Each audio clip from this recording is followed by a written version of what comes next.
큰 은혜와 평강이 함께 하시기를 축복합니다. 오늘은 우리 교회의 설립 기념 주일이 됩니다. 2013년 1월 21일 우리 교회는 공식적으로 설립일이 되고 올해로 설립 12주년이 되었습니다. 하나님의 뜻과 계획 가운데 세워주신 우리 교회가 오늘에 이르기까지 하나님께서 인도하시고 또 부흥케 하셔서 여기까지 이르게 된 줄로 믿습니다. 모든 영광 하나님께 올려드리며 우리가 다시 한번 설립 12주년을 맞이해서 우리 교회를 향하신 하나님의 뜻을 다시 한번 마음 깊이 새기고 과연 하나님은 오늘 우리 교회를 향하여 어떤 교회를 세워가기를 원하시는지 또 어떤 뜻을 이루어 가기를 원하시는지를 다시 한번 깊이 깨닫고 이 시간 말씀을 통해서 한번 함께 결단하는 그런 은혜의 시간이 되어질 수 있기를 간절히 소망합니다. 초대교회 중에서 오늘 본문은 이 안디옥 교회에 관한 말씀입니다. 이 초대교회에 많은 교회들이 있지만 이 안디옥 교회의 특징은 교회 역사상 두 번째로 세워진 교회입니다. 첫 번째 세워진 교회는 예루살렘 교회이고 복음의 역사를 통해서 세워진 두 번째 교회가 이 안디옥 교회입니다. 이 안디옥 교회는 특이하게 이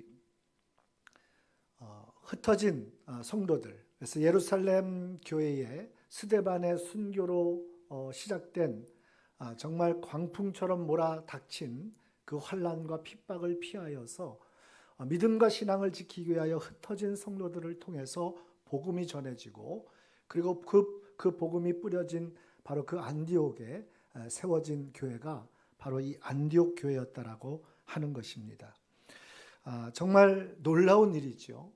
오히려 위기가 정말 광풍처럼 몰아치는 그러한 환난과 핍박 속에서 두려운 마음으로 흩어졌던 그 성도들을 통해서 하나님은 새로운 역사를 이루셨다라고 하는 것입니다. 위기가 오히려 놀라운 기회가 되어졌다는 것입니다. 정말 이것이 하나님의 놀라운 역사임을 우리가 깨닫게 되어지는 것입니다. 이 안디옥 교회는 무엇보다도 이 교회의 역사에 있어서 그 중요성은 말할 수 없이 중요합니다. 모든 교회가 다 중요하죠. 그런데 안디옥 교회는 이 교회의 역사에 있어서 굉장히 중요한 교회입니다. 이 안디옥 교회는 최초로 이방인 전도를 시작한 교회예요. 또 최초로 공식적으로 선교사를 파송한 교회예요. 복음이 유대, 사마리아 그리고 이 예루살렘만 머물러 있지 않고 이제 땅 끝까지 이르러 복음이 증거되어지는 일에 그 출발과 시작이 이 안디옥 교회였다는 사실을 우리는 꼭 기억해야 될 줄로 믿습니다. 물론 안디옥 교회라고 완벽한 교회겠습니까? 이 안디옥 교회라고 어려움이 없었겠습니까? 부족한 것이 없었겠습니까? 그럼에도 불구하고 오늘 우리가 안디옥 교회를 주목하는 이유는 하나님이 이 안디옥 교회를 너무나 기뻐하셨고 교회 역사상 너무나 중요한 교회였고 이 안디옥 교회를 통해서 하나님이 이루어 가시는 그 역사가 오늘날 우리 교회를 통해서도 이루어져가는 그러한 교회가 되어지기를 소원하는 마음으로 함께 말씀을 나누고자 합니다. 이 시간 말씀을 나누면서 정말 안디옥 교회처럼 우리 교회가 이 시대에 하나님의 쓰임을 받는 하나님의 뜻을 이루어가는 거룩한 교회로 함께 세워져가는 그러한 저와 여러분 되어지기를 예수님의 이름으로 축원합니다. 우리 본문의 말씀을 먼저 함께 읽겠습니다. 19절 말씀 같이 한번 읽습니다. 다 같이 읽습니다. 19절, 11장 19절.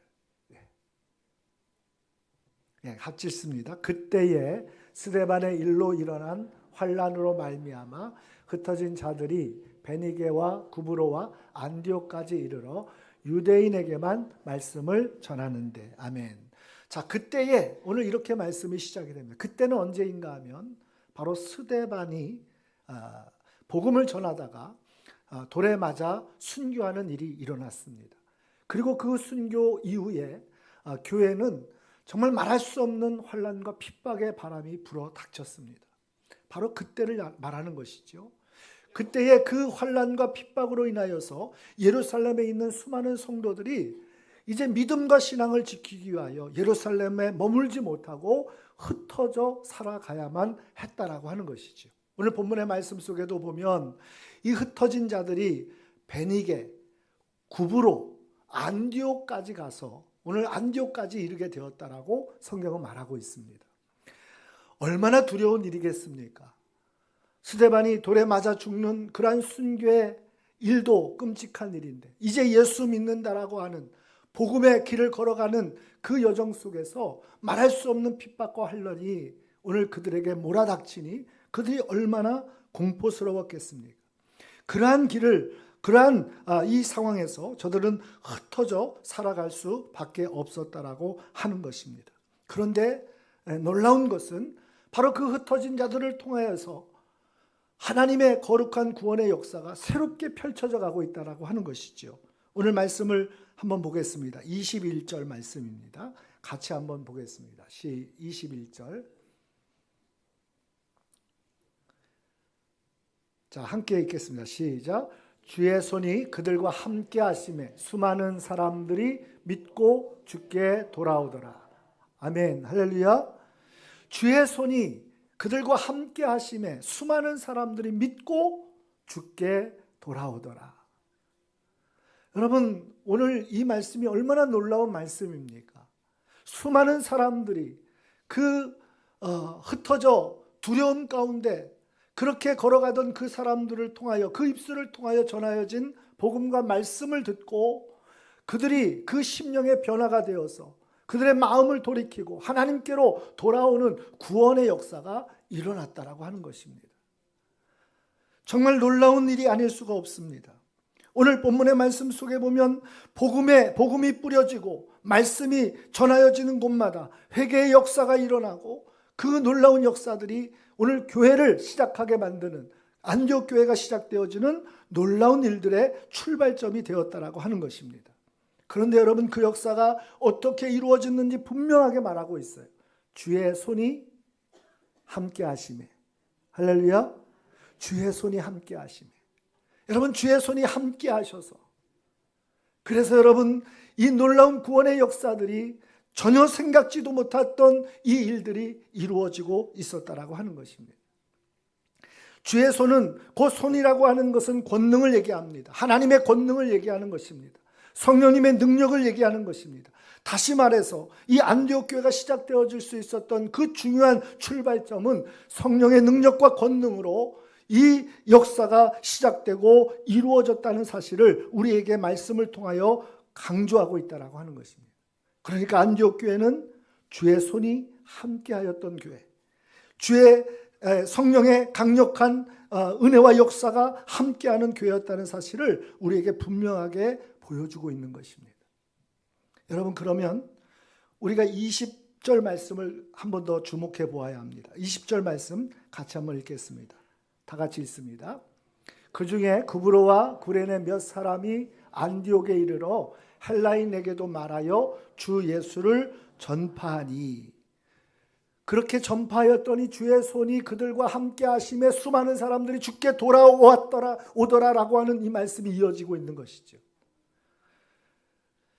오늘 말씀은 이렇습니다.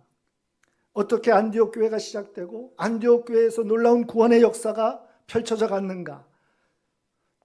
분명한 것은 주의 손이 그들과 함께 하셨기 때문이었고, 그 주의 손이 함께 하시는 성령의 강력한 은혜와 역사가 함께하였던 그 이유는 오늘 흩어져 두려움의 길을 가던 그들이 복음을 전하는 그 일을 멈추지 않고, 그들이 혼란과 핍박 속에서도 믿음의 그 길을 중단하지 않고 말씀을 전하는 일을 포기하지 않고 그 믿음의 길을 순종할 때에 오늘 주의 손이 함께 하시니, 할렐루야.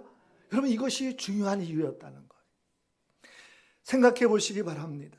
예루살렘에 광풍처럼 몰아닥친 그 환난과 핍박으로 인하여 더 이상 예루살렘에 머물러 신앙과 믿음의 길을 걸어갈 수가 없습니다. 그래서 저들은 눈물을 머금고 여전히 위협과 환난과 핍박 속에 그 두려운 길을 떠나야만 했습니다. 여러분, 걸어가는 길이 얼마나 힘들었겠습니까? 얼마나 낙심이 되겠습니까? 지금까지 걸어왔던 모든 삶의 여정길을 다 내려놓고 정리하고 떠나야만 하는 것입니다. 전혀 알지 못하는 낯선 곳으로 가야만 하는 상황이었습니다. 그러니 그들의 마음은 아마 지칠 대로 지쳤을 것입니다. 어쩌면 우리 같으면 그렇게 생각할지도 모릅니다. 이게 예수 믿는 것인가? 이게 복음을 믿고 따르는 길인가? 여러분, 이런 것이라면 내가 계속 걸어가야 하는가? 어쩌면 그런 마음이 들 수도 있었을 것 같습니다.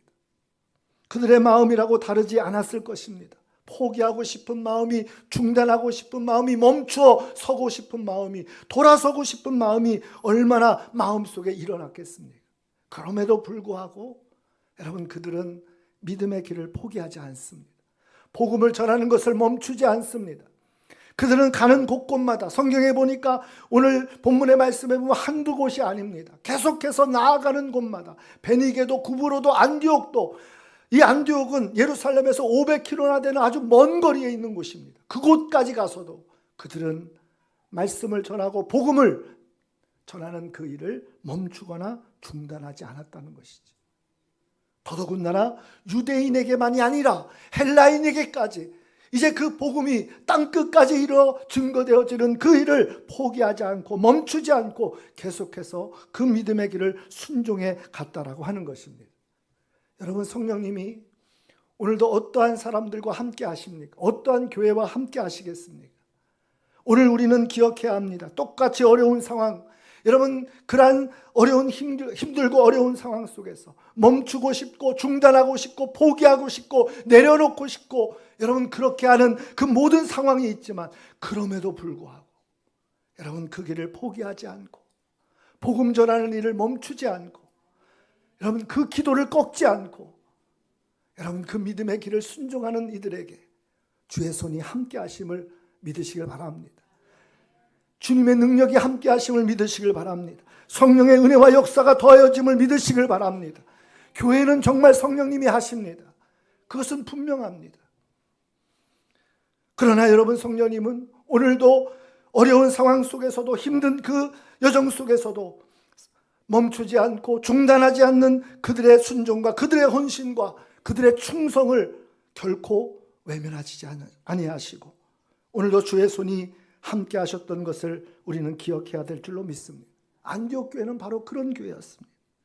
우리 교회가 안디옥 교회처럼 주의 손이 함께하는 교회 되기를 원합니다.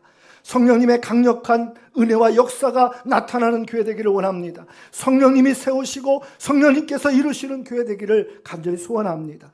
전혀 생각지도 못했던 그러한 하나님의 역사가 새롭게 펼쳐지는 그러한 일들이 일어나기를 소원합니다. 그게 안디옥 교회였습니다. 지난주 저희 지방에서 신년 부흥 사경회가 있었습니다. 이번에 집회에 오신 강사님이 지구촌 소망교회, 대전에 지구촌 소망교회를 개척하시고 지금까지 목회하시는 이준희 목사님이 오셔서 말씀을 전해 주셨습니다. 우리 참석하신 성도님들은 들으셨을 텐데, 이 목사님은 저보다 학교가 1년 후배 목사님이세요. 2013년도에 서울에서의 10년간의 부목사 생활을 마치고 대전에 와서 그 대전 노은동이라고 하는 새로운 개발되는 도시에 개척을 하는데, 다른 전도사님이 개척을 하려고 얻어놓은 그 상가에 와서 개척을 하게 됐다는 거예요. 내려와 보니까 상가가 23평이랍니다. 여러분, 23평짜리 작은 상가, 주방도 없고 뭐 다른 사무실 공간도 없고 완전히 예배당에 의자 10개 정도 놓여진 그런 작은 공간에서 내려와서 개척을 해야 되는데 막막하더라는 거예요. 아무것도 없어요. 성도도 없고 목사님, 사모님, 2 어린 딸, 그리고 부모님, 이렇게 해서 6명이 생개척을 하게 되어진 겁니다. 서울에서 있는 성도님들이 대전에 친인척 그 명단을 작성해서 다 전화해 놨으니까 목사님 찾아가시기만 하면 목사님 개척하는 교회로 나올 거라고, 그래서 명단을 가지고 개척 설립 예배를 드리는 날까지 그 성도들의 명단을 가지고 찾아가서 열심히 문을 두드려 보는데 한 사람도 못 만났다는 거예요. 전화를 해도 저 잘 섬기고 있는 교회 있으니까 찾아오지 마시라고. 개척 예배 드리는 날까지 몇 주간의 시간이 있어서 나가서 전도를 하는데 매일같이 모세의 기적만 봤대요. 거기 인파가 얼마나 몰려드는 그 역세권인 그 사거리에 그 광장 같은 이 거리에 전도지 들고 이 띠 메고 나가서 복음을 전하는데 모세의 기적만 봤다는 거예요. 매일 사람들이 다 갈라져서 한 사람도 나눠주는 전도지나 복음을 들으려고 하지 않더라는 거예요. 개척 예배를 드리는데 서울에서 많은 성도님들이 버스를 타고 오는데 겨우 개척 시작하는 교회의 이 성도는 목사님 가정 6명이 전부라는 거죠. 그렇게 막막한 마음으로 예배를 드리고 대전에 유명한 갈비탕 집을 예약을 해서 그곳에서 예배 마친 모든 성도님들 다 대접하고 이제 성도들은 다 떠났는데 쓸쓸한 마음으로 교회에 와서 있는데 전화가 왔더래요. 갈비탕 집에서 누가 전화기 놓고 갔다고. 가서 전화기를 봤더니 서울에 있는 교회 성도의 전화기는 아니더라는 거예요. 그래서 이 전화가 누군 건가 하고 이렇게 잠금 장치가 없어서 이렇게 전화를 해봤더니 남편이 전화를 받더래요. 우리 부인 전화라고. 그래서 이 목사님이 자기가 가져다 주겠다고. 그 일부러 가져다 주겠다고. 얘기인즉슨 그런 거예요. 서울에서 내려오는 집사님이 공주의 친구분이 계셨는데 그 친구분이 나 개척 예배로 드리러 가니까 이 개척 예배 때 와가지고 나를 좀 데리고 가서 하루 같이 지내고 나는 서울로 올라갈 테니까 좀 와서 나를 좀 데리고 가라고. 그 왔다가 개척 예배 드리지 않고 점심만 먹고 올라간 거예요. 거기에 전화기를 놓고 간 거죠. 이 목사님은 화분을 사들고 그 전화기를 찾아주기 위해서 간 거예요. 갔더니 큰 공장으로 안내를 해주더래요. 그 남편이 공장을 운영하는 사업체인데 그 공장 안에 작은 집에 기거를 하더라는 거죠. 목사가 갔으니 뭐 별로 반갑지도 않은 얼굴로 이런 걸 가지고 왜 귀찮게 찾아왔느냐 이런 눈으로 보더라는 거죠. 그래서 왔으니 목사가 왔으니 기도하고 예배 좀 드리고 가겠다고 1시간을 넘게 1시간 반을 예배를 드렸대.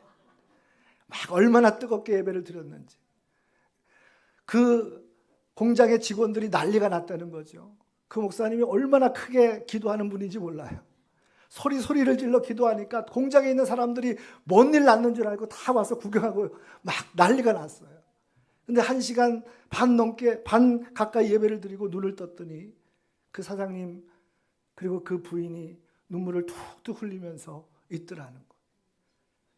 왜 우시냐고. 당황스러워서 왜 우시냐고.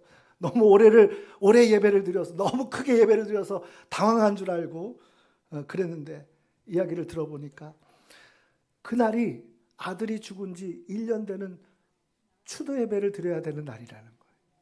이분들이 평택에서 살았는데 1년 전에 아들이 죽고 그 아들 생각에 평택에서 더 이상 집이 있어도 거기에 있지 못하고 공장에 내려와서 그냥 거기서 기거를 했다는 거예요. 그래서 1년 동안 교회도 나가지 못하고 거기에서 그렇게 지내다가 목사님이 오셨는데 예배를 드리니까 마음이 마치 이것이 추도 예배처럼 느껴졌다는 거죠. 눈물을 막 떨구면서. 그래서 추도 예배를 다시 드려달라고. 그 자리에서 다시 추도 예배를 드리고 그분들이 1호 성도가 됐다는 거예요. 1호 성도가 됐다. 그래서 2013년도에 개척해서 처음 그렇게 교회 성도가 이제 등록을 하고 무려 1년 만에 100여 명의 성도들이 부흥을 하는 교회가 됐어요. 지금은 300명의 성도들이 함께 예배드리는 교회가 됐다는 거예요. 그분의 간증을 들으면서 저보다 1년 후배이긴 하지만 정말 뜨겁게 목회하는 그분의 그 간증과 그 고백을 들으면서 제가 많이 도전을 받았어요. 여러분, 교회는 분명히 하나님이 하십니다. 하나님이 이루시고 하나님이 세우시는 거예요. 우리는 그것을 잊지 말아야 됩니다. 그런데 여러분, 하나님은 어떠한 사람들을 도우시고 어떠한 사람들과 함께 하십니까? 어떠한 상황에서도 멈추지 않는 사람들, 그 기도를 꺾지 않고 포기하지 않는 사람들. 여러분, 그 복음을 전하는 그 길에 오늘 안디옥 교회가 세워진 그 길도 다르지 않습니다. 여러분, 환난과 핍박 속에 그들이 흩어져서 여러분 서둘러서 그 두려운 마음으로 길을 떠날 때에 여러분, 그들이라고 낙심하고 좌절하고 싶은 마음이 없었겠습니까? 그럼에도 불구하고 복음을 놓지 않았습니다. 말씀 전하는 것을 중단하지 않았습니다. 가는 곳마다 저들은 복음을 전했고 복음을 뿌렸고, 여러분, 그곳에 하나님이 주의 손이 함께하여 주셨는 줄로 믿습니다. 여러분, 오늘도 교회는 다르지 않아요. 오늘도 여러분, 성령님이 교회를 세우시는 겁니다. 이번에 집회를 하면서 오히려 제가 큰 은혜를 받았습니다. 교회는 하나님이 하십니다. 주의 손이 함께 하셔야 여러분, 교회가 교회되고 이 시대에 정말 필요한 교회가, 하나님의 뜻을 이루는 교회가 세워지게 되는 줄로 믿으시길 바랍니다. 여러분, 그 교회가 정말 하나님이 함께 하시고 역사하실 수 있었던 이유가 무엇일까요? 목사님이 여러분 10년 동안 부목사했으면 그래도 괜찮은 곳에 나가야 되지 않겠어요? 와서 보니까 23평, 아무것도 없는, 성도도 없고 아무것도 없는 의자 10개 놓여진 그 작은 공간, 월세로 내야 되는 여러분, 그곳에서 개척해야 하는 그 목사님 마음이 어떻겠어요? 여러분, 너무너무 절망스러웠대. 매일매일 모세의 기적을 보면서, 홍해가 갈라지는 기적을 보면서 매일매일 절망했대. 성도들이 써준 명단을 다 찾아가도 한 사람도 만나지 못해서 너무나 무너졌다는 거예요. 그래도 여러분, 목사님 복음을 전하는 일을 포기하지 않았어요. 말씀을 붙드는 그 일을 포기하지 않았어요. 여러분, 하나님은 오늘도 포기하지 않는 성도들과 함께 하심을 믿으시길 바랍니다. 그 교회가 2013년에 개척을 했어요. 저희 교회랑 똑같아요. 2013년에 개척해서 교회를 4번 옮겼어요. 지금 옮긴 교회가 5층짜리, 지상 5층짜리, 지하 1층짜리 그 건물을 사서 매입을 해서 이전을 했다는 거예요. 그 이전 과정을 이야기해 주는데 우리 교회 생각이 나더라고요. 그 5층짜리 건물이 불교재단 소유의 건물이었다는 거예요. 불교재단. 지금 현재 예배드리고 있는 공간은 1층과 6층 그 건물을 사용하고 있는데 그 건물 주인이 나가라는 거죠. 1층 건물을 통째로 쓰고 있으니까 이 건물을 나눠서 임대를 주면 훨씬 더 수익이 많을 거라고 이 주인이 생각하고 교회를 자꾸 내보내려고 그러는 거예요. 그래서 임대료를 2배 이상 달라고 막 요구를 하고. 그래서 너무나 목사님이 고민이 돼서 기도하던 중에 건물이 나왔다는 부동산으로부터 연락을 받습니다. 그 건물이 불교재단의 소유의 5층짜리 건물이에요. 시가 40억이랍니다. 부동산이 얘기하더래요. 38억까지 자기가 잘 얘기해 줄 테니 목사님 생각해 보시고 결정되면 알려달라고. 목사님 생각해 보니까 38억은 고사하고 30억도 없어서 뭐 교회 재정이 이제 개척한 교회가 2023년도에 그 건물을 매입했는데 교회가 개척한 지 뭐 얼마나 됐다고 건물을 살 수 있는 여력이 있겠어요. 그래서 이래나 저래나 뭐 똑같으니 25억에 해주면 사겠다고 40억짜리 건물을 38억까지는 해줄 테니까 사라 그러는 건물을 25억에 주면 사겠다고 그렇게 얘기를 했대요. 주려면 주고 말라면 말라고. 그랬더니 난리가 났답니다. 목사님이 도둑놈이라고. 목사님이 사기꾼이라고. 난리가 났다는 거예요. 그렇게 시간이 지나가는데 부동산한테 연락이 왔다는 거예요. 목사님 말대로 지금 그 불교재단에서 이사회를 하는데 정말 25억이면 사시겠냐고. 그래서 그 회의를 했다는 거예요. 근데 회의 결과가 어떻게 됐을까요? 매입을 했으니까 팔겠다고 결정이 난 거예요. 25억에 이야기를 했는데 23억 5천에 매입을 했다는 거예요. 더 깎아가지고.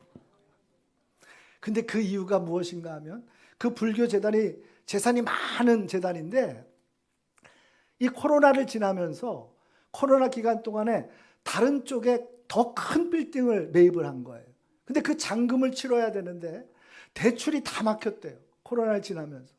그리고 다른 부동산을 매각을 해서 그 건물의 잔금을 지불을 해야 되는데 아무런 부동산에 어떤 부동산도 매각이 되지 않는 거예요. 유일하게 그 5층짜리 그 건물만 교회에서 사겠다고. 그것도 반을 뚝 잘라가지고 25억에 사겠다고. 어쩔 수 없어서 그 재단이 결정을 하고 매각을 했답니다. 제가 무슨 말씀을 드리려고 하냐면 여러분 건물을 샀다고 25억에 샀다고 이 말씀 드리려고 하는 것이 아니라 여러분 우리 교회도 그랬어요. 이 건물이 처음에 나올 때 20억, 18억 막 이렇게 나왔거든요. 우리 장로님 통해서 제가 부탁했어요. 한번 적정 가격을 말씀해 달라고 그쪽에. 그래서 우리 장로님이 그러셨대요. 10억에 주면 사겠다고. 10억에 주면 사겠다. 근데 여러분 하나님 놀랍게도 하나님 역사하셔서 여러분 우리 교회가 이 교회가 11억에 매입을 한 거예요. 코로나로 인해서 여러분 이 건물의 원래 소주인 세계로 교회가 원주에 본교회가 있는데 그 교회가 낡아가지고 코로나 전에 안팎으로 다 리모델링을 했어요. 많은 대출을 빌려서 대출을 내서 다 리모델링을 해가지고 이제 교회가 새로운 마음으로 시작을 하려고 했는데 코로나가 터져버린 거예요. 성도들이 모이지 못하고 교회 재정은 어려워지고 대출 이자는 갚아야 되고 원금은 갚아야 되는데 이게 막막해진 거예요. 그래서 그 교회도 급해가지고 그렇게 저희한테 매각을 한 거예요. 어쩔 수 없어서. 근데 중요한 것은 무엇입니까? 여러분 하나님이 교회는 하나님이 하시더라고요. 여러분 안디옥 교회처럼 정말 하나님이 함께 하시는 교회가 될 때에 하나님의 역사가 나타나는 겁니다. 오늘 교회 설립 12주년에 우리가 품고 기도해야 될 제목이 하나예요. 정말 하나님이 함께 하시는 교회 되게 해달라고. 하나님의 손이 역사하는 교회가 되게 해달라고. 성령님의 강력한 은혜와 역사가 나타나는 교회 되게 해달라고. 여러분 그 교회가 하나님의 전혀 생각지도 못한 하나님의 역사를 이루어가게 되어짐을 여러분 믿으시길 바랍니다. 여러분 우리 교회가 하나님이 함께 하시는 교회 되도록 여러분 포기하지 마십시오. 중단하지 마십시오. 멈추지 마십시오.